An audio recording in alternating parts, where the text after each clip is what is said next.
Sache que la to-do list, c'est génial pour se libérer l'esprit, mais c'est pas un outil pour planifier et s'organiser, vraiment pas. La façon dont on l'utilise, en fait, n'est pas optimisée pour ça. Donc c'est très bien pour te vider la tête, dire: «Voilà tout ce que j'ai à faire» et cetera et t'alléger l'esprit. Par contre, qu'est-ce qui se passe une fois sur le papier? Ben, c'est que tu écris, plein de choses.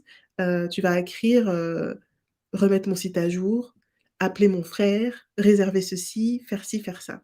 Et en fait, dans ces différentes choses que tu vas écrire, tu auras à la fois des tâches, à la fois des actions, à la fois des activités, à la fois des projets. En fait, tu auras un peu de tout dans cette to-do list. Et c'est ce qui fait qu'on a du mal à s'y retrouver. Donc, c'est quoi le réflexe quand on a une to-do list et puis qu'on se dit: «Bon, qu'est-ce que je fais maintenant?» Oup, on regarde la to-do list, on voit plein de choses, on est déjà en mode: «Ah là là, voilà, ça j'aurai pas le temps, ça me prend trop de temps» et donc on va aller directement vers les choses qui nous sont plus faciles et rapides à faire.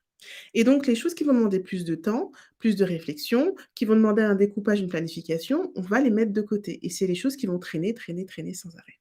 La to-do list, c'est un fourre-tout et ce n'est pas du tout pratique et optimal pour s'organiser au quotidien. Ce n'est pas un outil d'organisation.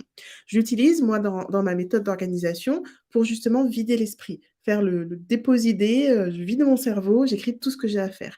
Mais ensuite, on fait un tri dans cette to-do list et c'est cette étape souvent qui manque. Faire le tri pour différencier qu'est-ce qui est une action qu'on peut faire tout de suite et qu'est-ce qui relève de projets et dans ce cas-là qu'il faut, découper et prendre le temps de se poser pour réfléchir à ce qu'on veut